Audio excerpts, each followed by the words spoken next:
اعوذ باللہ من الشیطان الرجیم۔ سورۃ النساء، آیات 6 تا 10، اردو ترجمہ۔ بسم اللہ الرحمن الرحیم۔ اللہ کے نام سے شروع کرتی ہوں جو بہت مہربان اور نہایت رحم کرنے والا ہے۔ وَابْتَلُوا الْيَتَامَى حَتَّى إِذَا بَلَغُوا النِّكَاحَ فَإِنْ آنَسْتُم مِّنْهُمْ رُشْدًا فَادْفَعُوا إِلَيْهِمْ أَمْوَالَهُمْ وَلَا تَأْكُلُوهَا إِسْرَافًا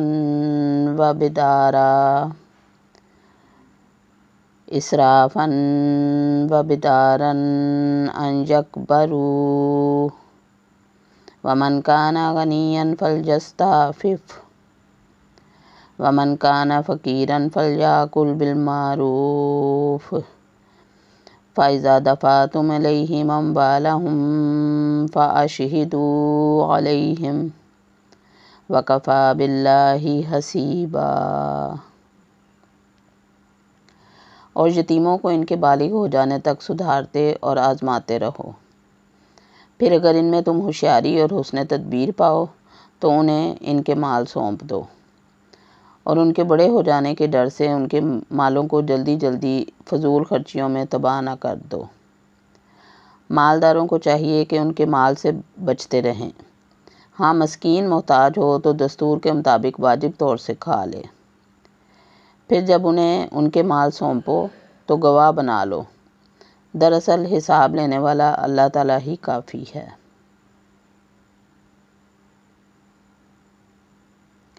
لِلرِّجَالِ نَصِیبٌ مِّمَّا تَرَکَ الْوَالِدَانِ وَالْأَقْرَبُونَ وَلِلنِّسَاءِ نَصِیبٌ مِّمَّا تَرَکَ الْوَالِدَانِ وَالْأَقْرَبُونَ مِمَّا قَلَّ مِنْهُ أَوْ کَثُرَ نَصِیبًا مَفْرُوضًا۔ ماں باپ اور خویش و اقارب کے ترکہ میں مردوں کا حصہ بھی ہے اور عورتوں کا بھی۔ جو مال ماں باپ اور خویش و اقارب چھوڑ کر مریں، خواہ وہ مال کم ہو یا زیادہ، اس میں حصہ مقرر کیا ہوا ہے۔ وَإِذَا حَضَرَ الْقِسْمَةَ أُولُو الْقُرْبَىٰ وَالْيَتَامَىٰ وَالْمَسَاكِينُ فَارْزُقُوهُم مِّنْهُ وَقُولُوا لَهُمْ قَوْلًا مَّعْرُوفًا۔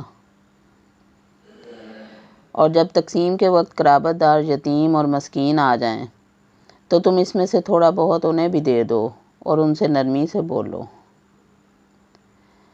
وَلْيَخْشَ الَّذِينَ لَوْ تَرَكُوا مِنْ خَلْفِهِمْ ذُرِّيَّةً ضِعَافًا خَافُوا عَلَيْهِمْ